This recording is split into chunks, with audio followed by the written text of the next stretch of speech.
friendship breakups hurt. Oh my god, the times I have cried for last minute submission. Bunk classes but be smart about it. Everybody hates a college romance coming to an end. Hey guys, welcome back to my channel. My name is Akriti, and if you have clicked on this video to know how to survive college like a pro, I have got you. Because I have survived not just 3 but 6 years of college. I have done 3 years of girls college and 3 years of law school. And guys, I've been through everything from last minute deadlines to crazy friend group drama, and today I'm going to spill all the tea. So if you want to slay your college years and not spend the time crying and ranting about things, then here are some fun and useful college survival tips. Number 1 is the art of jugaad. It is super important for you all to figure out which seniors to approach for previous year papers, notes, projects. Taking help from seniors can literally reduce your burden so much. But here's a catch in this. You have to find the right seniors. The seniors should not be really popular, because that means everybody is taking their notes and projects from them, and you might not end up getting the benefit out of those projects. Similarly, you need to find your classmates who come every day to college and make good notes. I am not saying कि पूरे साल notes मत बनाओ and then just go to them and ask for their notes. Nobody is a fool and nobody is going to give you their notes mindlessly. So it's good that you find good friends who make good notes. This is also important because if you miss notes for one day and then you take random pictures of a random person's notes, there's literally 98% chance that you're never going to see those photos ever again. So it's important to have a notes buddy. And in return, you may probably give them your notes for some other class or help them with something else. Guys, finding the right seniors and right classmates is a superpower. The next one, I call it the attendance battle. 75% attendance is not for the faint-hearted. The problem is not that you're taking too many leaves. The problem is that you're not calculating how many leaves you can take. So it is very important for you all to calculate from the beginning how many leaves you can actually take. Bunk classes but be smart about it. I call this bunk budgeting. Save them for days when you really need it, probably before a fest, or on the days that you have to go back home, or on the days when you're sick. I used to prepare an attendance register for myself so that I can tick present on the classes that I attend, so that if there is any discrepancy between the teacher's attendance and I can respectfully challenge it. So please calculate how many classes you can afford to miss before you get into trouble. This is a pro tip.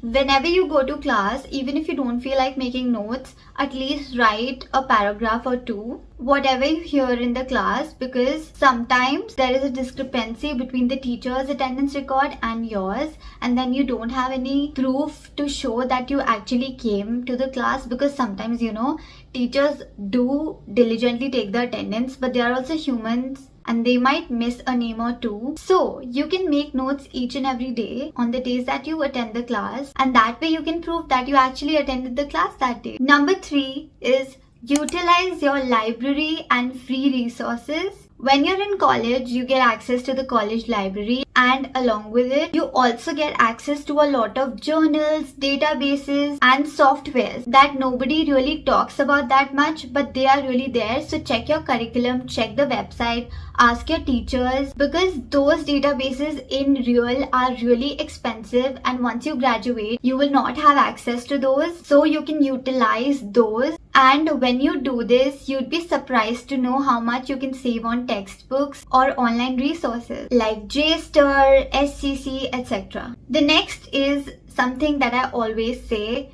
intern early and intern often. You always get a summer break, and I highly recommend whatever course you're doing, intern. They don't have to be high profile job, but they give you exposure and experience, and sometimes a clearer idea of what career path you want to choose. The next tip is really fun. It is my favorite advice out of all the things that I'm going to tell you today. and it is to make a bucket list in your first year of college. The things that you write in that bucket list could be meaningful or even meaningless and just fun, and then you can aim to complete your bucket list for the next 3 or 5 years of college, whatever you have. It could be as silly as road trip with friends, writing letters to your future self, making a time capsule, learning a new skill or a new language, or you can watch these shorts where I have given some ideas to prepare your bucket list for college. And I think it's such a fun and cute idea to spend your college years. The next tip is time management. Oh my god, the times I have cried for last minute submissions. See, if you're going to become a college student, you must know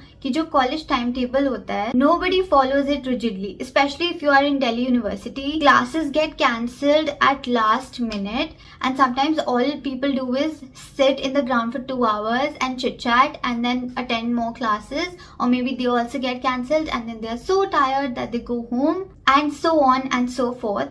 This keeps repeating every day. So the key here is to keep the major deadlines in mind and then also leave room for spontaneous fun. As in, if the class is cancelled, you can go to a place that you've always wanted to go. Or if you have a project or an assignment coming up, probably complete that first. I have one more tip regarding time management. I call it 3-day early formula. So basically, whatever your project, internal assessment, exam deadline is, think of it or mark it in your calendar as it is 3 days earlier than it actually is. So that by the time the actual deadline comes, you are 100% prepared. And then you don't have to compromise on the quality of the assignment because of shortage of time. The next, as I say in my every video, make friends wisely. I am not going to tell you what kind of friends you should make or whom to go to or whom to approach, because you can never judge a book by its cover, and when you go to college you really don't know anybody.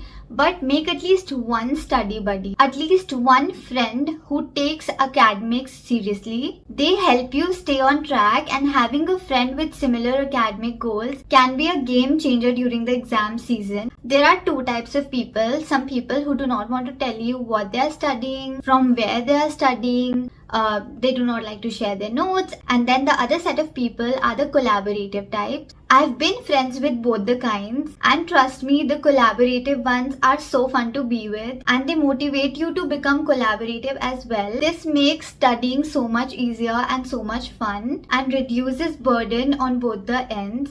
And their motivation is contagious. Regarding friendships, I have one more quirky but useful survival college tip for you guys. If you have a friend group and there is a couple in that friend group who's dating or is in a situationship, you may have cordial relationship with both of them, but deep down you have to be close with only one of them, because heaven forbid if they break up or if they fight, you will be stuck in middle, and that's going to turn ugly. No personal experiences involved. You can only be real close friends with only one of them. That's the unsaid rule, I guess. My next tip is something that nobody tells you, that it's okay to be solo. You know that feeling when your parents say that college friends are for life, and when your friend group seems to have all figured out, you get separated from them and you wonder if you will be able to make good friends ever. I just want to say, as important as it is to be confident and make friends in college, life is not K-drama that you will be in the same circle for life. It's